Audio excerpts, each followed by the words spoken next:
बोल मेरी सच्चियां जोतां वाली माता तेरी सदा ही जय। पाठ प्रारंभ। पहला अध्याय। भगवती की महिमा व मधु कैटभ वध। महर्षि मार्कंडे जी बोले, भगवान सूर्य के पुत्र सावर्णी की उत्पत्ति की कथा को मैं विस्तार से कहता हूँ, आप ध्यान से सुनिए। प्राचीन काल में स्वरोचिष मनवंतर के चैत्रवंशी राजा सुरत समस्त पृथ्वी के चक्रवर्ती राजा हुए।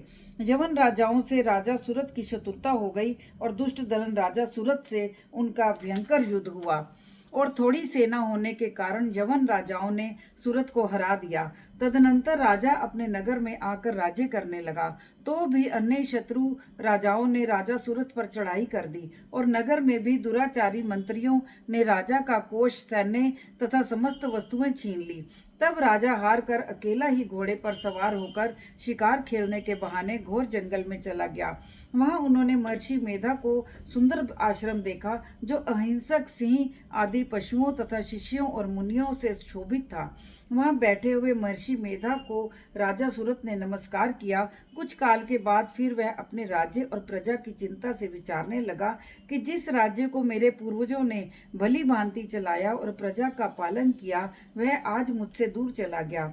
वे दुष्ट मंत्री राज्य का पालन धर्म नीति के अनुसार कर रहे होंगे या नहीं। जो आज्ञाकारी नौकर नित्य प्रसन्नता से धन और भोजन प्राप्त करते थे, अब उन दुष्ट राजाओं के आश्रय में रहकर कष्ट पाते होंगे। कुछ समय पश्चात एक दिन आश्रम के समीप एक वैश्य को आते देखा, तो राजा ने उससे पूछा कि अरे भाई, तुम कौन हो और यहाँ क्यों आए हो? तुम्हारा मलिन मुख शोक युक्त क्यों दिखाई देता है? राजा सूरत ने कहा कि हे राजन, मैं समाधि नाम का एक वैश्य हूँ। मेरा जन्म धनवान कुल में हुआ है। मेरे दुष्ट स्त्री व पुत्र आदि ने मुझे धन के लोभ से घर से निकाल दिया है और मेरा धन छीन लिया है। मैं धन, स्त्री, पुत्र से रहित हूँ। अब अकेला दुखी होकर इस वन में आया हूँ। मैं यहाँ रहने के कारण अपनी स्त्री, पुत्र तथा स्वजनों की परिस्थिति को नहीं जानता कि सदाचारी है या व्यभिचारी। राजा बोला, जिन स्त्री, पुत्र आदि ने तेरी धन संपत्ति को छीन लिया है, फिर उन्हीं के स्नेह में तेरा मन क्यों जाता है? वैश्य बोला, जिस पुत्र आदि ने धन के लोभ में आकर मुझे घर से निकाल दिया है, मेरा चित्त फिर भी उन्हीं में आसक्त होता है। मैं क्या करूं? इन स्वजनों के निर्मोही होने पर भी मेरे मन में उनके प्रति प्रेम है। मार्कंडे ऋषि बोले, हे द्विश्रेष्ठ। तत्पश्चात राजा सूरत और समाधि वैश्य दोनों मिलकर मेधा ऋषि मुनि के आश्रम जाकर प्रणाम करके बैठ गए और मेधा ऋषि से कथा प्रसंग करने लगे। राजा बोला, हे भगवान, मैं आपसे एक बात पूछना चाहता हूँ। हे महाराज, मेरा मन वश में नहीं है। गए हुए राज्य तथा अन्य सभी स्त्री पुरुष बांधवों की ममता मुझे अभी तक बनी हुई है। हे मुनि श्रेष्ठ, यह जानते हुए कि मेरा स्नेह उनसे अज्ञानियों की भांति विशेष बढ़ता जाता है, यह भी उनमें अत्यंत आसक्त रहता है।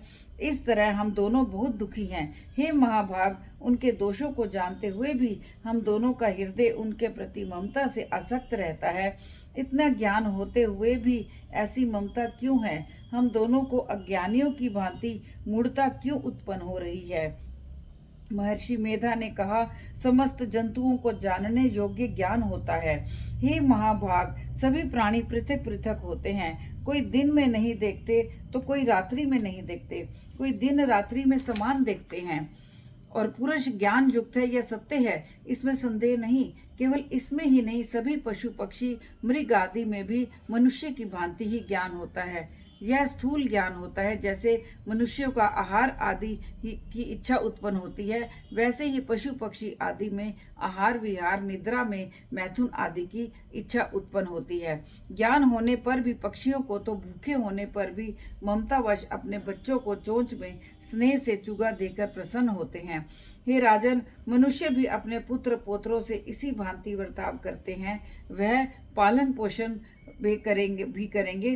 क्या तुम यह नहीं देखते कि पुत्र आदि उनका भरण पोषण ना भी करें तो भी माता पिता तो करते ही हैं, क्योंकि विश्व की स्थिति को रखने वाली महामाया के प्रभाव से वे मोह के गड्ढे में डाल दिए गए हैं।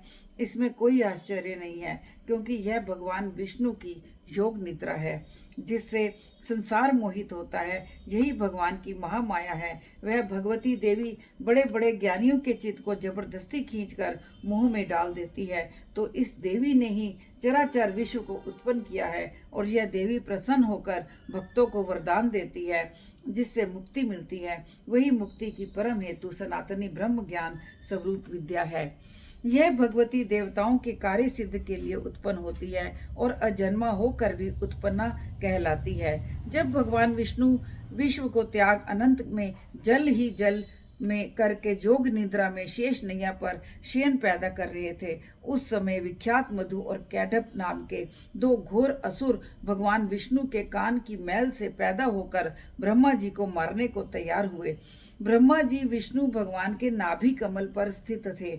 उन दोनों भयंकर असुरों को मारने को आते देखकर और भगवान विष्णु को सोता हुआ देखकर ब्रह्मा जी योग निद्रा में की प्रसन्नतार्थ एकाग्र मन से स्तुति करने लगे, जिससे कि भगवान विष्णु के नेत्रों से भगवती योग माया अपना प्रभाव हटा ले और भगवान जाग पड़े।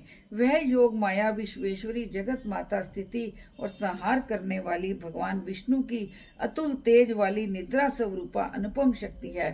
ब्रह्मा जी बोले, हे महामाये, तुम स्वाहा हो, तुम स्वधा हो, तुम ही वशटकार स्वर हो, अमृत भी तुम ही हो, अक्षरों में स्वर भी तुम ही हो, और नित्य आदि की मात्रा व्यंजन तुम ही हो। हे देवी, तुम ही संध्या सावित्री और संसार की जननी हो, और हे मातेश्वरी, विश्व को उत्पन्न पालन और संहार करने वाली आप ही हो। आप ही महाविद्या महादेवी महासुरी हो, और आप ही समस्त चराचर के तीनों गुणों सत्व रज तम को उत्पन्न करने वाली प्रकृति हो।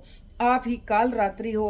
आप खड्ग त्रिशूल घोर गदा चक्र शंख धनुष बाण भुशुंडी परिध आदि अस्त्र शस्त्रों को धारण करने वाली हो। हे देवी, आप ही सौम्यता हो तथा संसार में आप ही अति सुंदर हो, पर तथा अपरों में श्रेष्ठ आप ही परमेश्वरी हो, जो इस विश्व की रचना और पालन संहार करते हैं। उन भगवान विष्णु को आपने अपनी निद्रा के वश में कर लिया है। फिर भला बताइए, कौन आपकी प्रार्थना करने में समर्थ है, जबकि आपने भगवान विष्णु शंकर तथा मुझसे यह शरीर ग्रहण कर लिया है। आप मोह लीजिए और विश्वपति भगवान विष्णु को जगाइए। इन दोनों महासुरों का संहार करने के लिए भगवान को बुद्धि दीजिए। ऋषि बोले, इस प्रकार जब ब्रह्मा जी ने मधु और कैटभ असुरों के संहार के लिए तथा विष्णु जी को जगाने के लिए तामसी देवी की प्रार्थना की, तो उसी समय भगवान विष्णु के नयन, मुख, नाक, भुजा, हृदय और वक्ष स्थल से निकलकर अव्यक्त योग माया उपस्थित हो गई और योग निद्रा से भगवान जाग गए। तदनंतर भगवान विष्णु ने उन पराक्रमी वीर्यवान मधु और कैटभ असुरों को देखा, जिनकी ब्रह्मा जी को खाने के लिए आंखें लाल हो रही थी। तब भगवान विष्णु ने शेषशैया से उठकर उन असुरों से 5000 वर्ष तक बाहुयुद्ध किया। अति बलशाली महाउन्मत्त दोनों असुरों को महामाया ने मोहित कर रखा था। अतः दुष्टों ने भगवान से कहा कि आप हमसे वरदान मांगो। भगवान ने कहा, यदि तुम मुझ पर प्रसन्न हो तो मेरे हाथों तुम्हारी मृत्यु हो। मैं तो केवल यही वर चाहता हूँ। ऋषि ने कहा, इस भांति जब भगवान ने उनसे वरदान ले लिया तो वे भगवान से कहने लगे कि हमें सर्वत्र जल ही जल दिखाई देता है, इसलिए हे भगवान, हमारा वध उस स्थान पर कीजिए जिस पर पानी ना हो। ऋषि मेधा ने कहा, तब भगवान विष्णु ने शंख चक्र और गदा धारण किए और उनसे तथस्तु कहा और दोनों के सिर अपनी जांघों पर रखकर चक्रम से काट दिए।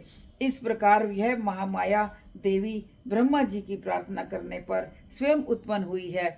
हे राजन, मैं अब इसके प्रभाव को बताता हूँ, आप ध्यान से सुनो।